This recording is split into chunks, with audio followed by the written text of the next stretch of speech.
तक कोर्ट से वो फ्री नहीं होते हैं तब तक उनको जेल में होना चाहिए। और ये आदमी यहाँ का उप मुख्यमंत्री बनकर बैठा हुआ है। तो मैं यहाँ के मुख्यमंत्री से और बिहार के माननीय राज्यपाल से ये अनुरोध कर रहा हूँ कि हत्या का आरोपी, हत्या का अभियुक्त सम्राट चौधरी, राकेश कुमार उर्फ सम्राट चौधरी उर्फ सम्राट कुमार मौर्य आज संवैधानिक पद पर बैठे हुए हैं। ये देश के संविधान का, देश के विधि विधान का इससे बड़ा अपमान नहीं हो सकता है कि जिस व्यक्ति को जेल में होना चाहिए वो आदमी यहाँ का उप मुख्यमंत्री बना हुआ है। तो मुख्यमंत्री नीतीश कुमार सीधे इस पर कार्रवाई करें। नहीं करेंगे तो कल परसों में हम लोग राज्यपाल के पास डेलीगेशन लेकर जाएंगे, सिर्फ बर्खास्तगी के लिए नहीं, सम्राट चौधरी के गिरफ्तारी के लिए। पूरा समझिए, मैं कैमरे पर कह रहा हूं, सम्राट चौधरी हत्या के अभियुक्त है, जेल से फर्जी डॉक्यूमेंट निकाल कर बाहर निकले हैं। या तो इनको बर्खास्त करके गिरफ्तार कीजिए और नहीं तो देश में जितने लोग हत्या किए हैं उनको भी जेल से छोड़ दीजिए। ये हालात है, ये डॉक्यूमेंट है आपके सामने। ये सम्राट चौधरी का इलेक्शन एफिडेविट है जिसमें 2020 में उन्होंने अपने आप को 51 साल का बताया है। उसके मुताबिक 1995 में वो 26 साल के थे और कोर्ट में इस आधार पर इनको बरी किया गया है कि ये 15 साल के बालक हैं। तो ये बता दें कि ये हत्या के आरोपी हैं। इन्होंने जो सर्टिफिकेट दिया है वो ठीक है कि नहीं है। बाकी ये भाई साहब जो घोटाला किए हैं अपने डिग्री उग्री में तो बहुत छोटी बात है। आज की प्रेस कॉन्फ्रेंस सीधी हम लोग मांग कर रहे हैं, सम्राट चौधरी को हत्या के अभियुक्त है, 6 हत्या के अभियुक्त हैं, उनको गिरफ्तार कीजिए और नहीं तो बिहार में जितने लोग पर अभियुक्त जिनको बनाया गया उनको सबको छोड़िए। इस देश में अलग अलग कानून नहीं हो सकता है। और ये गृह मंत्री के साथ घूम रहे हैं। मोदी जी को हम लोग कल पत्र लिखेंगे कि आपके पार्टी का नेता, जितने लोग भाजपा के समर्थक हैं, भाजपा के जितने लोग नेता हैं, कार्यकर्ता हैं, वोटर हैं, आपके जरिए से सबको बता रहा हूं, मेरे भाई एक बार अपने दिल पर हाथ रखकर सोचो, जिस व्यक्ति पर 6 लोगों की हत्या का आरोप है, जो व्यक्ति 6 लोगों की हत्या का अभियुक्त है, उसको तुम अपना नेता बनाकर बिहार का उप मुख्यमंत्री बनाए हो और तुम अपराध की बात करते हो, तुम जंगल राज की बात करते हो। तो सम्राट चौधरी को अभी के अभी पद से इस्तीफा देकर पुलिस को अरेस्ट करना चाहिए और अगर पुलिस अरेस्ट नहीं करती है तो हम लोग कोर्ट में मूव करेंगे, कोर्ट के संज्ञान में बात को लाएंगे कि साहब ये बताइए कि कैसे आपने इनको बेल दिया है, कैसे इनको आप समाज में बाहर रहने की अनुमति दे रहे हैं। और सम्राट चौधरी की अंतिम बात इनके अपराध की गाथा की, सिर्फ हत्या के अभियुक्त नहीं है, बिहार में पुरानी पत्रकारिता करने वाले लोग, आपने शिल्पी गौतम के रेप और हत्याकांड की कहानी सुनी होगी। आपने सुना होगा कि लालू जी के जंगल राज का जब चरम सीमा था, जितनी यहाँ माताएं बहने हैं, जो पढ़े लिखे लोग, समझदार लोग हैं, स्वच्छ छवि वाले बिहार में रहने वाले लोग हैं, याद कर लीजिए शिल्पी गौतम रेप और मर्डर केस, जिसमें एक डॉक्टर के लड़के को और शिल्पी गौतम के साथ ऐसा आरोप लगा था कि उनके साथ सामूहिक बलात्कार और उसके बाद उनकी हत्या कर दी गई थी। साधु यादव पर उसका आरोप लगा था, बड़ी हंगामा हुआ, सीबीआई में केस गया। मैं आपके माध्यम से आज पूछ रहा हूं कि क्या अभी के उप मुख्यमंत्री सम्राट चौधरी उर्फ राकेश कुमार उर्फ सम्राट कुमार मौर्य उस केस में संदिग्ध अभियुक्त के तौर पर नामजद थे या नहीं थे, ये प्रेस में वो बता दें, उसके बाद हम उसका डॉक्यूमेंट आपको जारी करेंगे कि इनका सीबीआई ने इनको अभियुक्त के तौर पर इनकी जांच की थी कि नहीं, उस मुकदमा में इनको नामजद संदिग्ध बनाया गया था कि नहीं। ये सीधा आपको बता रहे हैं, ये आए और ये पूरा केस तब के भाजपा के नेता सुशील कुमार मोदी जी ने उठाया था और तब सम्राट चौधरी यही साधु यादव और राजद के गैंग के हिस्सा थे। और अब वो बता दें, हम इतना ही बोल रहे हैं अभी से भी गांधी जी ने कहा है गलती हो गई तो आकर माफी मांग लो, आकर बताइए कि उस केस में आप अभियुक्त के तौर पर आपको सीबीआई ने आपकी जांच की थी कि नहीं की थी, आपके सैंपल टेस्ट लिए गए थे कि नहीं लिए गए थे, आपके उस घटना में क्या संलिप्तता है नहीं है ये बताइए। उस केस में आपको बता देते हैं लालू जी का प्रभाव था, साधु यादव को बचाने के लिए केस को बंद कर दिया गया, लेकिन वो केस खत्म नहीं हुआ। पटना के एक एक आदमी को याद है वो घटना। तो अब राकेश कुमार बताएं, आज के सम्राट चौधरी बताए कि उस केस में इनकी भूमिका क्या थी, उसमें ये नामजद थे कि नहीं थे, और थे तो इन्होंने इसको डिस्क्लोज क्यों नहीं किया। अब आज का घोषणा खत्म। मैंने अपनी बात बताई कि हमारे पास पैसा कहां से आया है, कितना किसने दिया, कितना टैक्स भरा, और जो पैसा बचा उसका मैंने क्या किया। दूसरी बात मैंने अशोक चौधरी को बताया। अशोक चौधरी से पहले पाक साहब बनने वाले वैभव विकास न्यास पर सीधे सवाल है कि जनता देख रही है, ईमानदार अगर आप हैं तो सामने आइए और जवाब दीजिए कि 100 करोड़ रुपए की संपत्ति आपने पिछले 1-1.5 साल में पटना में कैसे खरीदी है, और अशोक चौधरी ने आपको पैसा दिया है या नहीं दिया है, किसी दूसरे ने दिया है कि नहीं। तीसरी बात मैंने कही कि अशोक चौधरी पर 200 करोड़ का हमने बताया है, 200 करोड़ का बेनामी संपत्ति खरीदने का आरोप लगाया है। आज अशोक चौधरी ने शायद ये कहा है कि वो कानूनी दाव पेच छोड़कर राजनीतिक लड़ाई लड़ेंगे, इससे बात नहीं बनेगी। कानून का मदद लेकर जनता के आंख में धूल झोंकने का जो कोशिश किए हो अशोक चौधरी, या तो मानहानि का नोटिस आधिकारिक तौर पर वापस लीजिए, नहीं तो 7 दिन के अंदर आप पर 500 करोड़ की जो और बेनामी संपत्ति का कागज मेरे पास है उसको भी बिहार की जनता के सामने जारी करेंगे। और चौथी बात जो मैंने बताई, अभी के उप मुख्यमंत्री सम्राट चौधरी, जिन पर 6 लोगों की हत्या के जो अभियुक्त हैं, और कोर्ट ने जिनको राहत नहीं दी, बरी नहीं किया, सिर्फ नाबालिग होने के गलत सर्टिफिकेट की वजह से कोर्ट ने इनको छोड़ा है। अशोक चौधरी ने खुद मान लिया है अपने इलेक्शन एफिडेविट में कि 1995 में उनकी उम्र 26 साल थी। तो अब अशोक चौधरी को तुरंत पद से बर्खास्त करके उनको गिरफ्तार किया जाना चाहिए। सम्राट चौधरी, सॉरी, ये दोनों चौधरी में कंफ्यूज कर गए। सम्राट चौधरी उप मुख्यमंत्री को जो हत्या के अभियुक्त हैं, इनको पद से सिर्फ इस्तीफा नहीं देना है, इनको पुलिस अगर गिरफ्तार नहीं करती है तो जनसुराज कोर्ट में मूव करेगा। कल हम लोग गवर्नर से टाइम लेंगे। और अंतिम बात जो मैंने कहा कि अगर इससे भी बात नहीं बनती है, इनका आपराधिक चरित्र खुलकर नहीं आपको दिखता है, तो शिल्पी गौतम हत्याकांड में अपनी भूमिका पर आकर प्रेस में बता दें कि ये उसमें एक संदिग्ध अभियुक्त के तौर पर सीबीआई ने इनकी जांच करी थी कि नहीं करी थी। अगर ये कहते हैं नहीं की थी तो हम आपको डॉक्यूमेंट जारी करेंगे, सीबीआई के डॉक्यूमेंट, कि इनकी स्थिति उसमें क्या थी। अगर या तो उसको आप रिबटल कीजिए कि ये आपका जमीन नहीं है, और अगर जमीन है तो जनसुराज की गुलामी मत कीजिए, बिहार के लोगों की गुलामी के लिए तैयार होइए, इस्तीफा दीजिए। नहीं इस्तीफा दीजिएगा तो आपका घेराव होगा, आपका राजनीति आपका नहीं करने देंगे। हम लोग राज्यपाल, मुख्यमंत्री नहीं सुन रहे हैं तो हम लोग राज्यपाल महोदय के पास जाएंगे, कोर्ट में जाएंगे, इनके खिलाफ कार्रवाई होनी चाहिए। और 100 करोड़ का मानहानि का नोटिस भेजे थे, आज डर के मारे शायद कहे हैं कि अब आगे ये हम कानूनी कार्रवाई नहीं करेंगे, तो 5 दिन के अंदर अंदर आधिकारिक तौर पर लीगल नोटिस वापस ले, और नहीं लेंगे तो इन पर 500 करोड़ का और घोषणा करेंगे। नोट कर लो भाई, 200 करोड़ पर घबराए हुए हैं ना, ये 500 करोड़ का और अवैध संपत्ति जो खरीदा है अशोक चौधरी ने अलग अलग नाम से, 7 दिन का समय दे रहे हैं।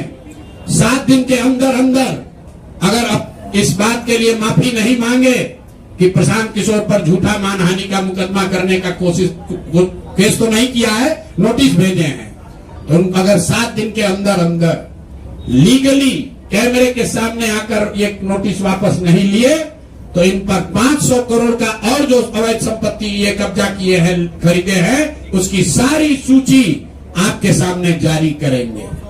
एकदम इनको चुनौती दे रहे हैं भाई, 200 पर दिए हैं, 200 किए थे, 500 करोड़ का इनका पेपर तैयार है। पिछले 8 महीनों में इन्होंने 20,000 करोड़ से ज्यादा का कॉन्ट्रैक्ट दिया है। 20,000 से ज्यादा का कॉन्ट्रैक्ट भाई साहब ने दिया है, और हर कॉन्ट्रैक्ट में 5% पैसा कमीशन के तौर पर लिया गया है। अभी इतना ही बोल रहे हैं। अगले प्रेस कॉन्फ्रेंस तक अगर इन्होंने अपनी गलती नहीं मानी तो जिन लोगों के जरिए ये 5% पैसा वसूला गया है, वो लोग को प्रेस के सामने बैठाकर आपसे परिचय कराएंगे कि कौन लोगों ने ये 5% की रेट से पैसा वसूला है।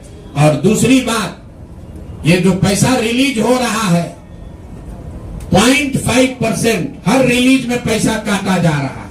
अभी जो 2 घटना आपने सुनी होगी नोट जलाने की, 2 इंजीनियर्स के घर पे जो नोट के गड्डी पकड़े गए हैं, वो वही पैसा है जो पैसा ये लोग कॉन्ट्रैक्टर को दिए। कॉन्ट्रैक्ट देने के लिए 5% लिया, उसके बाद जब जब पैसा रिलीज होता है तो 0.5% इनका उसमें शेयर बनता है। वही पैसा ये इंजीनियर कलेक्ट करके वापस ला रहे थे पटना जमा कराने, जो एक आदमी उसमें पकड़ा गया, एक आदमी जेल में भी है, और रात भर नोट का गड्डी जलाया गया है। अब अशोक चौधरी इस पर बयान दें, ये उनकी वो इसमें संलिप्त है कि नहीं है। नहीं है तो आपके सामने अगले प्रेस कॉन्फ्रेंस में उन लोगों को खड़ा करेंगे जो इनके बिहाफ में ये पैसे की वसूली कर रहे हैं, और इनको उसका जवाब देना पड़ेगा। अशोक चौधरी बंद। अब आ जाइए आज की सबसे बड़ी जिस चीज के लिए आपको बुलाए हैं। बिहार के उप मुख्यमंत्री सम्राट चौधरी, इन पर मेरा सीधा आपके माध्यम से सरकार को, बिहार के गवर्नर से, बिहार सरकार से, केंद्र सरकार से मेरा अनुरोध है कि इनको हत्या के आरोप में, ये हत्या के अभियुक्त हैं, इनको तुरंत पद से बर्खास्त करके गिरफ्तार किया जाए। क्यों किया जाए ये समझिए। तारापुर में 1995 में 7 लोगों की जो हत्या हुई, और 7 मारे जाने वाले लोग कुशवाहा समाज के लोग थे। ये बिहार में जाति की राजनीति करने वालों के लिए सबक होना चाहिए। सम्राट चौधरी कहते हैं मैं कुशवाहा हूं। 7 लोगों की जिनकी हत्या के ये अभियुक्त हैं, आरोप नहीं है, मैं शब्द बहुत सही समझ के बोल रहा हूं। 7 लोगों की हत्या के अभियुक्त राकेश कुमार उर्फ सम्राट कुमार मौर्य उर्फ Samrat Choudhary, Tarapur case number 44/1995, note कर लीजिए। 44/1995 में 7 लोगों की हत्या हुई, उसमें ये अभियुक्त हुए, और जो केस है चीफ जुडिशियल मजिस्ट्रेट को 24/4/1995 को इन लोगों ने डॉक्यूमेंट सबमिट किया। बिहार विद्यालय परीक्षा समिति का एक एडमिट कार्ड सबमिट किया, जिसमें बताया गया कि KNVMH सम्राट, ये स्कूल का नाम है, कुमार सर एक स्कूल का नाम है, जहां से ये एडमिट कार्ड इशू हुआ है। सम्राट चंद्र मौर्य, पिता का नाम Shakuni Choudhary, date of birth 1/5/81, result fail, number आया 268, कैटेगरी प्राइवेट। ये सुप्रीम कोर्ट का डॉक्यूमेंट है जो सम्राट चौधरी ने जमा किया है, जिसमें ये बताया है इनका डेट ऑफ बर्थ 81 है, उसके हिसाब से 95 में चीफ जुडिशियल मजिस्ट्रेट ने नाबालिग होने के नाम पर इनको वहां से राहत दी। इनको जेल से निकाला गया क्योंकि ये 15 साल के थे, और कानूनन 18 साल से कम उम्र के बच्चे को अभियुक्त के तौर पर जेल पर नहीं रखा जा सकता था। अब ये बात तो पब्लिक की जानकारी में है। अब मैं क्यों कह रहा हूं कि इनको आज अरेस्ट करना चाहिए, क्योंकि 2020 का जो सम्राट चौधरी ने अपना इलेक्शन एफिडेविट दिया है, इसमें अपना उम्र इन्होंने बताया है 51 साल। ये सम्राट चौधरी का इलेक्शन एफिडेविट है। इन्होंने अपना उम्र बताया 2020 में 51 साल। इसका मतलब है कि 2020 माइनस 26 तो 1995 में इनका उम्र था 25 साल, 26 साल। तो 26 साल के उम्र के आदमी को कोर्ट ने गलती से गलत सर्टिफिकेट के आधार पर नाबालिग होने के नाम पर अभियुक्त होने के बावजूद, ध्यान दीजिए, अभियुक्त होने के बावजूद इनको जेल से बरी कर दिया गया था कि ये 15 साल के हैं, जबकि इनका अपना डॉक्यूमेंट बता रहा है कि ये उस समय 26 साल के थे। तो 26 साल के उम्र के आदमी पर अगर 6 लोगों की हत्या का इल्जाम सीधा और सीधा वैभव विकास ट्रस्ट पर, न्यास पर है। मुन्ना जी ने पेपर जारी किया है, न्यास के जो मुख्य पदाधिकारी हैं जियालाल आर्य जी, मैं आज भी समझता हूं आप बहुत ईमानदार व्यक्ति हैं। आप बताइए कि पिछले 1 साल में जब से अशोक चौधरी की बेटी की सगाई आपकी अनिता कुणाल के लड़के से हुई है, उसके बाद से 100 करोड़ से ज्यादा की संपत्ति पटना में न्यास के द्वारा खरीदी गई है। जियालाल आर्य जी, अगर जैसे मैंने बताया है अभी प्रेस के सामने, आप प्रेस के सामने आइए और बताइए, न्यास का अकाउंट जारी करिए कि कहां से ये पैसा आपके पास आया है, कहां से ये 100 करोड़ रुपए न्यास के पास आए। जब से न्यास बना है उसमें 10 करोड़ का भी संपत्ति नहीं खरीदा गया। पिछले 1 साल में 100 करोड़ का ज्यादा से ज्यादा का संपत्ति कैसे खरीदा गया है। आप व्यक्तिगत तौर पर ईमानदार हैं तो नीतीश कुमार भी ईमानदार है, मनमोहन सिंह भी ईमानदार थे, लेकिन जिस न्यास के आप मुखिया हैं, ये कहने से बात नहीं बनेगी कि हमको जानकारी नहीं है।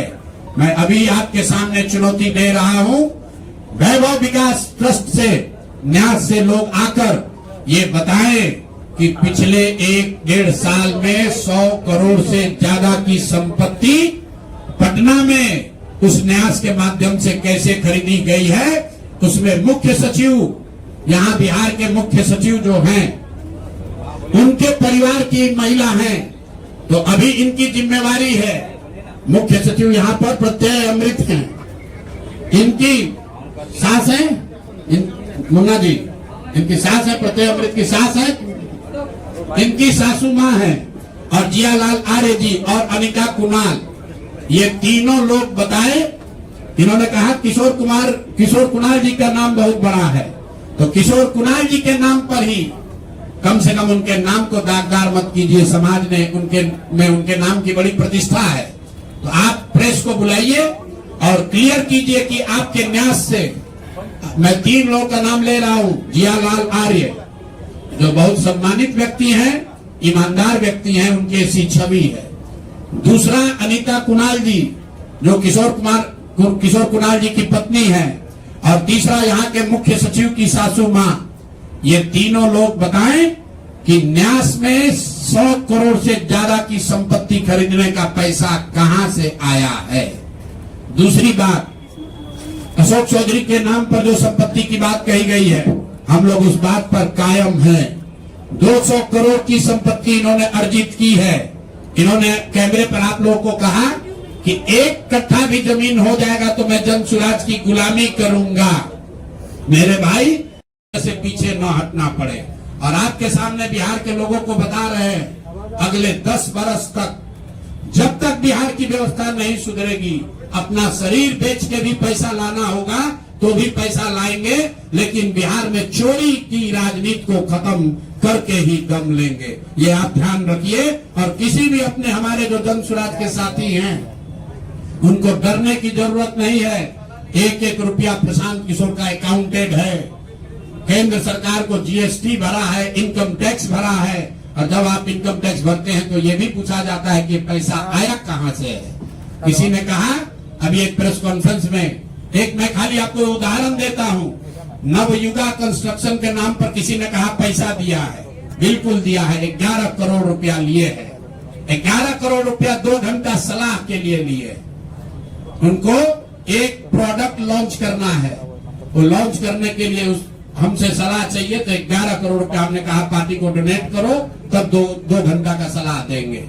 ये बिहार के लड़के की ताकत है, ये सरस्वती की ताकत है। हम लोग चोरी नहीं करते, नवयुगा से घूस नहीं लेते हैं, अपना जहां मेहनत करते हैं उसका फीस लेते हैं और जो भी पैसा मिलता है अपना खर्च काट के जो बच जाता है वो पार्टी में डोनेट करते हैं। और हमने अपने साथियों से भी कहा है कि बिहार में जाकर लोगों से पैसा मांगने से पहले आप अपना जितना डोनेट कर सकते हैं वो कीजिए। और मैं लोगों को